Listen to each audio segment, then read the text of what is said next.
एक, राधा क्या कर रही है? माँ की आवाज सुनकर राधा एकदम चौंक गई। राधा जल्दी से घर के अंदर आई और बोली, माँ कुछ नहीं, बस बैठी थी, क्या हुआ? राधा की माँ नाश्ता बना रही थी, मैं तो तुझे खाने के लिए बुला रही थी।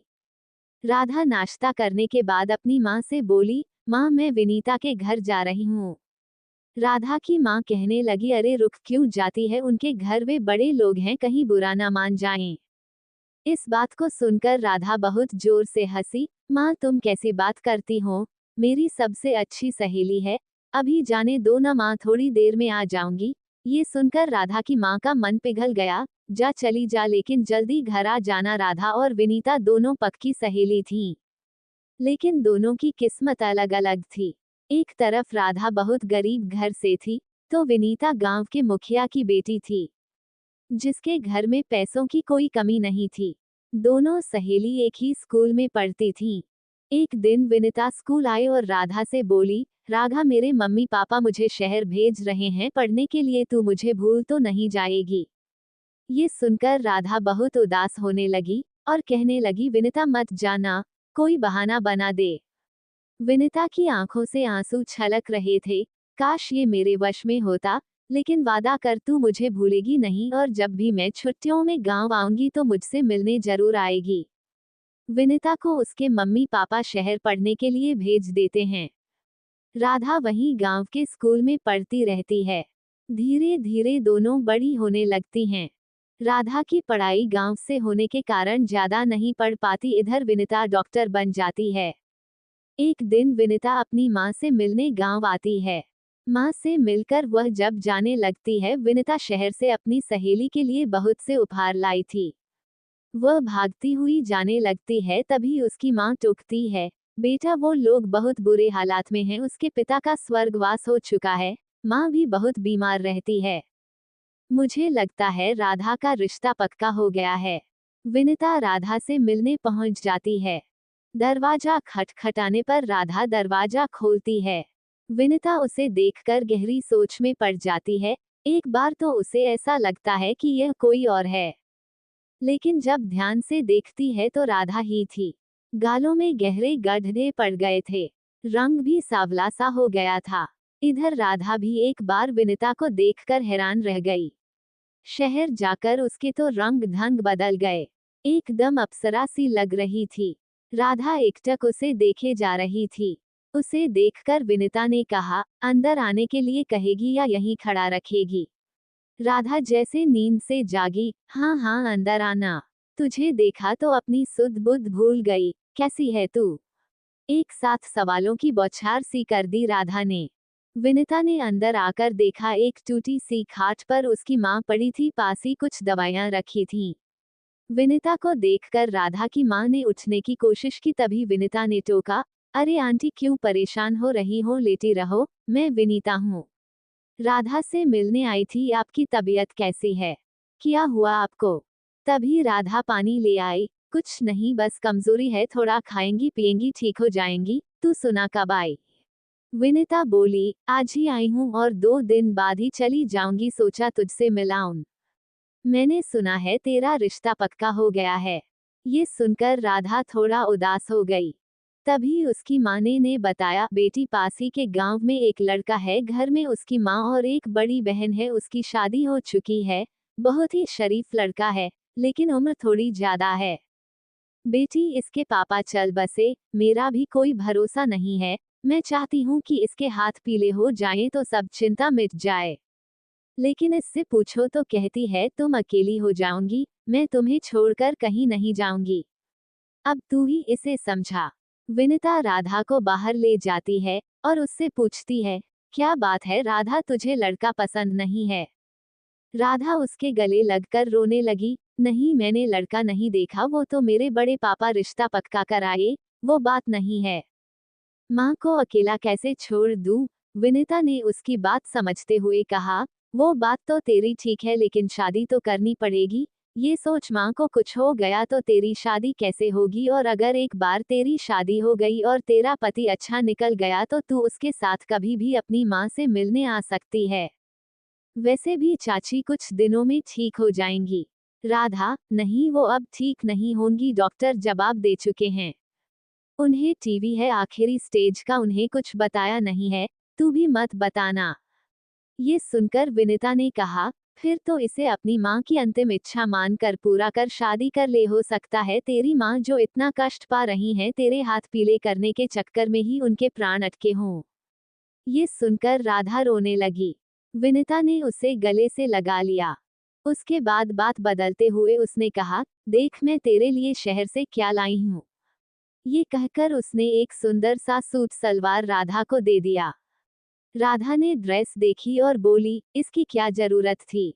विनीता ने उसका हाथ अपने हाथ में लेते हुए कहा, राधा एक बात याद रखना, हमेशा मैं कहीं भी रहूं, गांव में, शहर में, शादी के बाद अपने ससुराल में, तेरी मेरी दोस्ती नहीं टूटनी चाहिए। जरा सी भी परेशानी मत उठाना, जीवन के किसी भी मोड़ पर खुद को अकेला पाए तो सीधी मेरे पास चली आना, तेरी ये सहेली हमेशा तेरे साथ खड़ी है। राधा कुछ बोल न सकी, उसकी आंखों से टप टप आंसू बह रहे थे। माहौल को हल्का करने के लिए विनीता ने कहा, अब चाय भी पिलाएगी या यूं ही टरका देगी। चाय पिला दे भई, अगली बार आई तो पता लगा मेरी सहेली अपनी ससुराल पहुंच गई। वैसे हम भी कुछ कम नहीं है, वहीं जाकर तुझे पकड़ लेंगे। राधा हंसते हुए चाय बनाने चल दी। चाय पीकर और राधा से इधर उधर की बात करने के बाद विनीता अपने घर आ जाती हैं और 2 दिन बाद शहर चली जाती हैं। विनीता शहर आकर अपने काम में लग जाती है।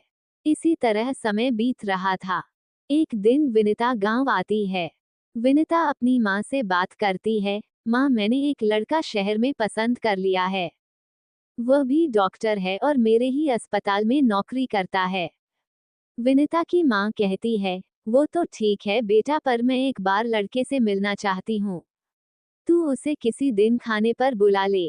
वैसे तो तुम दोनों समझदार हो, पर मुझे उससे मिलना है। विनीता बहुत खुश होती है, वह राघव को फोन पर सारी बात बता देती है और घर आने के लिए कह देती है। तय समय पर राघव अपने पापा के साथ उनके घर पहुंच जाता है। बातचीत का सिलसिला चलने लगता है। सारी बातें तय हो जाने पर दोनों की शादी पक्की हो जाती है। शादी की तारीख पक्की होने पर विनीता राधा से मिलने गांव आती है। विनीता राधा से मिलती है और राधा से कहती हैं, तुझे मेरी शादी में शहर आना होगा। राधा ये सुनकर थोड़ा उदास हो जाती है। विनीता, तुझे शादी की बहुत बहुत बधाई हो, लेकिन मैं माँ को अकेला छोड़कर आ नहीं सकती। ये सुनकर विनीता को बहुत बुरा लगा और राधा से कहती हैं, राधा एक दिन निकाल ले, किसी तरह किसी को माँ के पास छोड़ देना। राधा ने लाचारी भरी नजरों से विनीता को देखा और कहा, विनीता तू तो जानती है हमारा कोई साथ नहीं देता, मुझे इस बात का हमेशा अफसोस रहेगा। ये सुनकर विनीता बोली, कोई बात नहीं, मैं समझ सकती हूँ। मैं शादी के बाद तुझसे मिलने जरूर आऊंगी। कुछ ही दिनों में विनीता की शादी हो जाती है और वह अपनी गृहस्थी में बिजी हो जाती है। 1-2 बार वो गांव गई भी, लेकिन राधा से मिलने का समय उसे नहीं मिल पाया, क्योंकि उसके पति राघव के पास समय नहीं होता था। वो उनके साथ ही गाड़ी में वापस आ जाती थी। एक दिन विनीता घर पर ही थी, आज उसकी ड्यूटी नहीं थी। तभी उसे राधा की याद आती है। अपनी सहेली से मिलने की इच्छा को वो दबा नहीं पाती, वो राघव को फोन करती है और राघव से कहती हैं, राघव मैं 2 दिन के लिए गांव जाना चाहती हूँ। राघव हंसकर जवाब देता है, क्या हुआ, माँ की याद आ रही है। विनीता उन्हें समझाते हुए कहती है, नहीं मेरी एक सहेली है गांव में, वो बेचारी शादी में भी नहीं आ पाई, उसी से मिलने जाना है। राघव कहता है, चलो कल चलते हैं, मैं कल की छुट्टी ले लेता हूँ। विनीता मुस्कुराकर कहती है, नहीं मैं अकेली चली जाऊंगी और 2-3 दिन बाद ही वापस आऊंगी। राघव उसकी बात पर सहमत हो जाता है। राधा से मिलने के उत्साह में विनीता जल्दी जल्दी अपने कपड़े पैक कर शाम की गाड़ी से गांव पहुंच जाती है। अचानक विनीता को देखकर उसकी मां पूछती है, बेटी अचानक कैसे आ गई। विनीता हंसकर जवाब देती है, मां कुछ नहीं, बस ऐसे ही मन कर रहा था। शादी के बाद एक बार भी राधा से नहीं मिल पाई, सोचा उससे मिलकर बहुत सी बातें करूंगी। ये सुनकर विनीता की मां उदास हो गई और बोली, अच्छा किया बेटा जो उससे मिलने आ गई, उसका आखिरी सहारा उसकी मां को भी भगवान ने उससे छीन लिया। अभी एक हफ्ते पहले ही उसकी माँ चल बसी। राधा बिल्कुल अकेली हो गई है। ऊपर से उसके बड़े पापा ने 1 महीने दिन बाद उसकी शादी पक्की कर दी है। ये सुनकर विनीता को गहरा धक्का लगा। वह जल्दी से घर से बाहर निकलकर गांव की गलियों को पार करके राधा के घर के सामने पहुंच गई। घर के सामने दरी बिछी थी, कुछ लोग वहां बैठे थे। विनीता राधा को ढूंढती हुई अंदर चली गई। आंगन के सामने बरामदे में राधा को घेरे गांव की कुछ औरतें बैठी थीं। राधा, विनीता ने उसे पुकारा। विनीता को देखकर राधा की जैसे चीख निकल गई, शायद कोई शोक लहर जिसे वो अभी तक दबाए बैठी थी उभर कर सामने आ गई। राधा झट से रोती हुई आंगन में खड़ी विनीता के गले लग गई। विनीता की आंखों से भी आंसू बह रहे थे। विनीता ने उसे कस के पकड़ रखा था। विनीता, माँ चली गई, सब खत्म हो गया, मैं अकेली रह गई, बार बार यही बातें राधा दोहरा रही थी। विनीता उसे किसी तरह पकड़कर बरामदे में ले गई, उसे बैठाया और कहने लगी, राधा तू चिंता मत कर, मैं हूं न तेरे साथ। वह राधा को बहुत देर तक दिलासा देती रही। अब विनीता को समझ में आया कि क्यों इतने दिन बाद अचानक उसे राधा की याद आई, जो उसे बेचैन कर गई। राधा के दिल की आवाज विनीता तक संदेशा बनकर पहुंच गई। काफी देर बैठने के बाद विनीता ने राधा से पूछा, तूने कुछ खाया? राधा ने बड़ी मुश्किल से जवाब दिया, विनीता बिल्कुल मन नहीं है, ऐसा लगता था जैसे माँ के साथ मेरे प्राण भी निकल जाएं, लेकिन तुझे देखकर लगा कि मेरा कोई अपना है। क्या तू कुछ दिन मेरे पास रुक सकती है? विनीता ने उसके आंसू पोंछते हुए कहा, चिंता मत कर, मैं अभी यहीं हूँ, पर तुझे खाना खाना होगा। भूखे रहने से तो तू बीमार पड़ जाएगी। तुझे मेरी दोस्ती की कसम, खाना खा ले।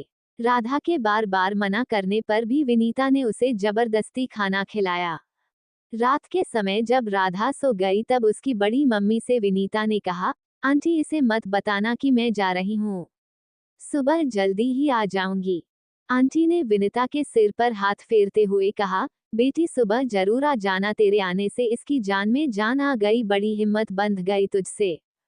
राधा को सोता छोड़कर विनीता अपने घर आ गई, लेकिन उसकी आंखों से नींद कोसों दूर भाग गई थी। अब राधा का क्या होगा, ये सवाल बार बार उसे परेशान कर रहा था। सुबह होते ही विनया राधा के पास पहुंच जाती है। सारे दिन वहीं रुकती है। इसी बीच कई बार राघव का फोन आया। वह भी गांव आना चाहता था, लेकिन विनीता ने मना कर दिया। 4-5 दिन बीत जाने पर विनीता ने राधा से कहा, राधा तुझे हिम्मत से काम लेना होगा, मुझे अब जाना पड़ेगा। ये मेरा फोन है, कभी भी तुझे मेरी जरूरत हो तो मैं आ जाऊंगी। विनीता वापस आकर अपने काम में लग जाती। इसी तरह 1 महीने बीत जाते हैं। एक दिन विनीता किसी काम से अपनी माँ को फोन करती है, कैसी हो माँ? बहुत दिन हो गए आपसे बात करे, घर में सब कैसे हैं? विनीता की माँ कहती है, बेटी सब ठीक है, तू कैसी है? गांव कब आ रही है, एक बार आकर अपनी माँ से मिल जा। विनीता ये सुनकर थोड़ी देर के लिए चुप हो जाती हैं, फिर कहती है, माँ मेरा भी बहुत मन है गांव में आने का, लेकिन समय नहीं मिल पा रहा है, देखती हूँ समय निकाल कर आने का प्रोग्राम बनाती हूँ। इधर इन 1 महीने में राधा की जिंदगी पूरी तरह से बदल गई थी। सभी रिश्तेदारों ने उससे पीछा छुड़ाने के लिए आना जाना बंद कर दिया था। कुछ दिन बाद राधा की बड़ी मम्मी उसके घर आई और राधा से कहने लगी, राधा अकेली बैठी है, क्या बात है? राधा ने बड़ी मम्मी को देखकर कहा, ठीक हूँ मम्मी, आप बताइए कैसी हैं? अब अकेले ही रहना है। पहले माँ थी तो कोई न कोई आता जाता रहता था, लेकिन अब तो कोई भी नहीं आता। ये सुनकर बड़ी मम्मी थोड़ी सी झेप जाती हैं। अपनी झेप मिटाने के लिए वो कहती हैं, अरे बेटी मेरी कमर में दर्द रहता है, चला फिरा नहीं जाता, आज भी बड़ी मुश्किल से आई हूँ। तेरे बड़े पापा ने तेरे लिए एक लड़का देखा है। उस लड़के की माँ नहीं है, पापा है, और वह लड़का एक ही भाई है। लड़का नौकरी करता है और उन्हें किसी चीज का लालच भी नहीं है। ये सुनकर राधा का मन किया कि अभी उनको उल्टा सीधा सुनाकर भगा दे। अभी माँ को गए 1 महीने भी नहीं हुए और इन्हें शादी की पड़ी है। राधा अभी सोच ही रही थी तभी बड़ी मम्मी ने बोला, राधा कल तुम्हें लड़के वाले देखने आएंगे, तैयार रहना बेटा, और घर को भी अच्छे से साफ कर लेना, मैं तेरी बहन को पहले से भेज दूंगी, ये कुछ पैसे रख ले, उस दिन अच्छा सा नाश्ता मंगा लेना। राधा कहने लगी, लेकिन बड़ी मम्मी मैं अभी शादी नहीं करना चाहती हूँ, अभी माँ को गए दिन ही कितने हुए हैं। राधा ने दबे स्वर में आंटी से कहा तो वो बिफर पड़ी, अरे भलाई का तो जमाना ही नहीं है, घर में खाने को दाने नहीं हैं, इतना अच्छा रिश्ता ठुकरा रही है, तूने सोचा है घर का खर्च कैसे चलेगा, मुझे रात भर नींद नहीं आती, जवान लड़की घर में अकेली रहती है, कोई बात हो गई तो मुंह तो हमारा काला होगा। राधा की आंखों से टप टप आंसू बह रहे थे, लेकिन बड़ी मम्मी को इससे कोई फर्क नहीं पड़ा, वे अपनी बात कहती रहीं। पूरी बात करने के बाद बड़ी मम्मी ने 200 रुपये पकड़ाते हुए कहा, जो मैं कह रही हूँ चुपचाप मान ले, तेरी माँ तो हमारे सामने जबान नहीं खोलती थी, आखिर हम तेरे अपने हैं, कोई गैर नहीं। राधा ने रोते हुए कहा, नहीं बड़ी मम्मी वो बात नहीं है, अभी माँ को गए समय ही कितना हुआ है, कुछ दिन बाद लड़के वालों को बुला लेते। बड़ी मम्मी ने राधा को समझाते हुए कहा, बेटी तू चिंता मत कर, तेरे बड़े पापा सब संभाल लेंगे। कहकर बड़ी मम्मी जल्दी से चल दी। राधा बैठकर रोती रही, माँ तुम क्यों मुझे छोड़कर चली गईं? काश तुम होती तो ये सब न होता। अगले दिन राधा ने विनिता को फोन कर सारी बात बता दी। ये सुनकर विनिता ने कहा, राधा तू चिंता मत कर, मैं कल आ जाऊंगी। मैं लड़के को देखकर फैसला करूंगी कि ये सच बोल रहे हैं या तुझे फंसाने की कोशिश कर रहे हैं, तेरा मकान हड़पने की तैयारी कर रहे हैं। विनिता अगले दिन किसी तरह टाइम निकालकर पहुंच गई। लड़के के पापा और लड़का दोनों आए थे। लड़का देखने में बिल्कुल साधारण था। विनिता ने लड़के से कुछ सवाल पूछे जिसका उसने ठीक से जवाब दे दिया। राधा और लड़के ने अकेले में कुछ देर बात की, फिर राधा ने विनिता से अकेले में पूछा, विनिता तू बता तुझे क्या लगता है? विनिता कहने लगी, राधा लड़का तो ठीक लग रहा है, तुझे ठीक लगा लड़का? राधा ने शर्माते हुए कहा, देख अगर तुझे ठीक लग रहा है तभी मैं हाँ करूंगी। विनिता ने उसे समझाते हुए कहा, राधा कभी कभी हालात से समझौता करना पड़ता है, यहाँ अकेले रहने से तो अच्छा है एक परिवार मिल जाएगा तुझे। शोभा के समझाने से करुणा शादी के लिए मान गई। कुछ ही दिनों में राधा की शादी होने वाली थी। उसके बड़े पापा अन्य रिश्तेदारों के साथ मिलकर शादी का इंतजाम कर रहे थे। राधा को जैसे इस सब से कोई मतलब नहीं था। वह बैठकर अपनी माँ को याद कर बस रोती रहती थी। शादी से एक दिन पहले विनिता भी आ गई। विनिता को देखकर राधा की कुछ आस बंधी। यहाँ तो सब उसे पराये ही नजर आ रहे थे। इसी कारण विनिता को राधा की बड़ी मम्मी पसंद नहीं करती थी, लेकिन बड़े घर की बेटी थी इसलिए कुछ बोल नहीं पाती थी। विनिता ने आकर शादी की सभी तैयारियों का जायजा लिया। जहां भी उसे कमी नजर आई उसने अपने हिसाब से सब ठीक कराया। विनिता शहर से रुपये, साड़ी और जेवर लेकर आई थी। उसने जेवर राधा को दिए तो राधा बोल पड़ी, बहन इसकी क्या जरूरत थी, तू आ गई बस मेरी शादी के लिए यही काफी है। विनिता ने उसे समझाते हुए कहा, देख मैं तो कुछ भी कर रही हूँ तेरी भलाई के लिए कर रही हूँ, ये पैसे और जेवर तू अपने पास रख ले, किसी को बताना मत। जीवन में कहीं भी फंस जाए तो ये रुपये और जेवर तेरे काम आएंगे, और हाँ मेरा फोन नंबर हमेशा संभाल कर रखना। वैसे मैं तेरे ससुराल भी आऊंगी, कभी तुझे मेरी जरूरत पड़े तो फोन जरूर करना। ये सब सुनकर राधा की आंखों से आंसू बह रहे थे। वो बोली, बहन तू मेरे बचपन की सहेली है, फिर भी तूने एक बहन से बढ़कर मेरे लिए किया है। यहाँ जितने लोग हैं वे किसी न किसी कारण से मेरे साथ लगे हैं। कोई मकान हड़पना चाहता है, कोई मुझसे अपना पीछा छुड़वाना चाहता है, मैं तेरा ये उपकार कैसे चुकाऊंगी? विनिता ने उसे डांटते हुए कहा, खबरदार जो तुमने बेकार की बातें की, तू मेरी छोटी बहन है, अब इतना मत सोच और अपने आने वाले कल को सजाने के सपने देखना शुरू कर दे। ये सुनकर राधा और विनीता दोनों हंसने लगी। समय जैसे पंख लगाकर उड़ रहा था। शादी वाले दिन दोपहर को राधा के बड़े पापा राधा के पास आए और बोले, बेटी तेरी शादी का खर्च चुकाने के लिए मैं सोच रहा था तेरे जाने के बाद इस मकान को किराए पर चढ़ा दूं।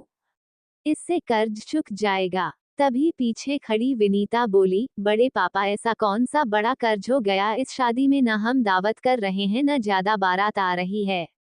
केवल 4 लोग आ रहे हैं। उनका मान सम्मान करना है और वो तो एक जोड़े में ब्याह कर ले जा रहे हैं। मुझे याद है जब बात हुई थी तो दान दहेज के लिए तो पहले ही हमने मना कर दिया था। विनिता की बात सुनकर बड़े पापा ने गुस्से में देखा और कहा, तुम बच्चे कुछ जानते हो नहीं और बकवास करनी शुरू कर देते हो।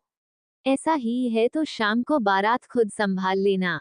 राधा ने विनिता को चुप कराते हुए कहा, ठीक है बड़े पापा, आपको जो ठीक लगे वही सही है, वैसे भी मैं तो जा रही हूँ।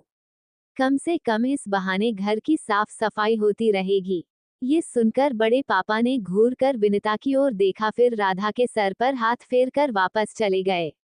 राधा, ये तेरा मकान हड़पने की साजिश है, विनिता ने कहा।